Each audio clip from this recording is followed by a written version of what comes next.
9 news बघूयात. सुरुवातीला मोठ्या राजकीय घडामोडी. गोपीनाथ मुंडेंबाबत माझ्या मनात आदर. गोपीनाथ मुंडे काँग्रेसमध्ये आले असते तर 2014ला आम्ही निवडणूक जिंकलो असतो, पृथ्वीराज चव्हाणांचा दावा. गोपीनाथ मुंडे काँग्रेसमध्ये आले असते तर त्यांचे प्राण वाचले असते. पृथ्वीराज चव्हाणांच्या दाव्यानंतर राऊतांचं मोठं वक्तव्य. गोपीनाथ मुंडेंचा भाजपमध्ये छळ झाल्याचा आरोप. गोपीनाथराव मुंडे यांचा भारतीय जनता पक्षामध्ये छळ झाला होता. छळ केला होता लोकांनी. मानसिक दृष्ट्या त्यांच्यावरती आघात केले जात होते, त्यांचा अपमान केला जात होता.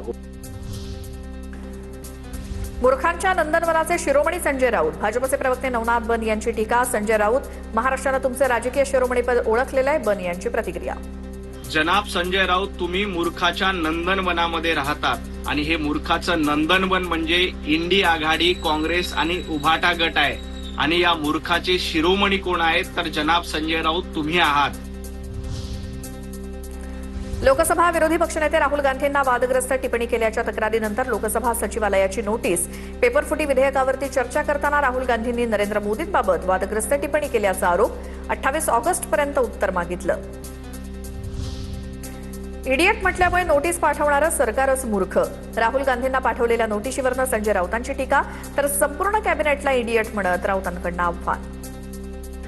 राहुल गांधींना जर नोटीस आली असेल अंधभक्त आणि मूर्ख म्हटल्याबद्दल, इडियट म्हटल्याबद्दल, हा सरकारचा मूर्खपणा आहे. पार्लमेंटचा म्हणणार नाही, पण जे सरकारच्या ताब्यात हे पार्लमेंट आहे हा त्यांचा मूर्खपणा आहे.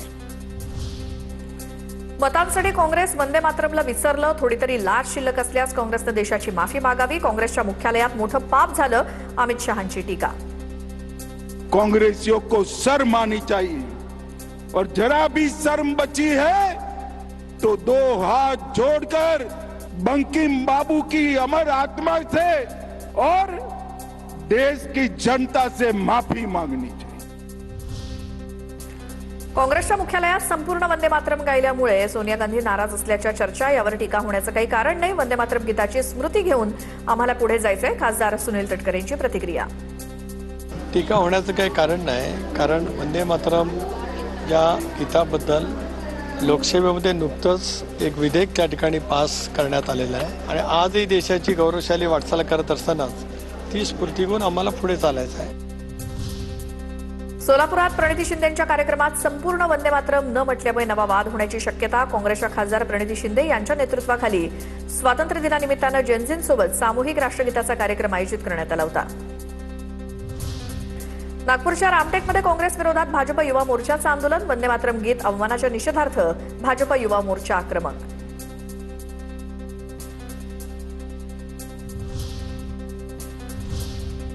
आता टॉप 9 राजकीय बातम्या बघूयात.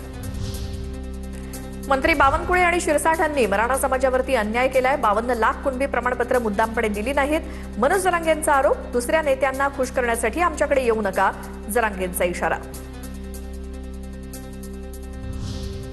बोगस जात प्रमाणपत्राद्वारे जागा बळकावण्याचं काम सुरू. वडेट्टीवारांचा हल्लाबोल. राज्यातील ओबीसी नेत्यांची बैठक बोलावली.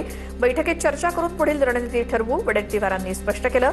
तर वडेट्टीवारांनी काँग्रेसचं वाटोळं केलं, जरांगेंचं प्रत्युत्तर.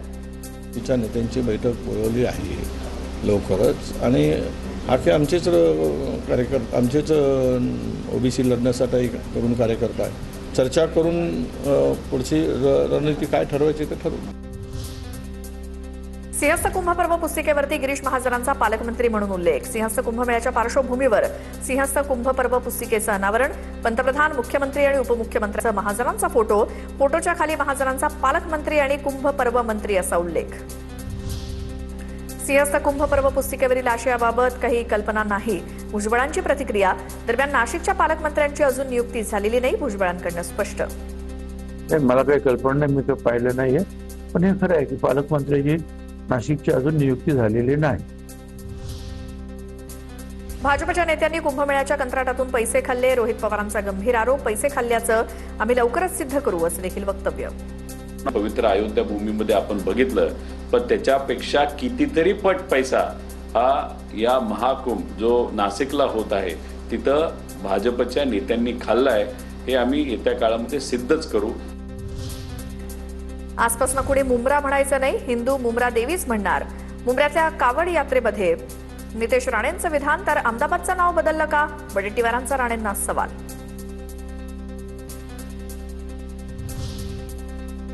तर मुंब्रा देवीवरूनच मुंब्रा रेल्वे स्टेशनचं नाव हे मुंब्रा पडलं. जितेंद्र आव्हाडांचं राणेंना उत्तर, मुंब्रामध्ये सर्व धर्मीय सगळ्या सणांना एकत्र येतात. आव्हाडांकडनं स्पष्ट. तेव्हा मुंब्रा स्टेशन झालं आणि त्या मुंब्रा स्टेशनला मुंब्रा देवीवरनं मुंब्रा हे नाव पडलं. हा इतिहास आहे. त्यामुळे हिंदूंनी काय म्हणावं आणि मुसलमानांनी काय म्हणावं हा प्रश्नच उद्भवत नाही. त्यामुळे मला ह्याच्यावरती काही जास्त भाष्य करावंसंच वाटत नाही. राजस्थानमध्ये होणाऱ्या स्थानिक स्वराज्य संस्थांच्या निवडणुकीसाठी बावनकुळेंवर सुद्धा जबाबदारी. चंद्रशेखर बावनकुळेंची सहप्रभारी म्हणून नियुक्ती. भाजप राष्ट्रीय अध्यक्ष नितीन नवीन यांच्याकडनं नियुक्ती. जयकुमार गोरे कॉप्या करून पास झालेले मंत्री. अंधारेंची फेसबुक पोस्ट करत टीका, तर जो आपल्या मार्गात येतो त्याला सोडत नाही. जयकुमार गोरे यांचा विरोधकांना सूचक इशारा.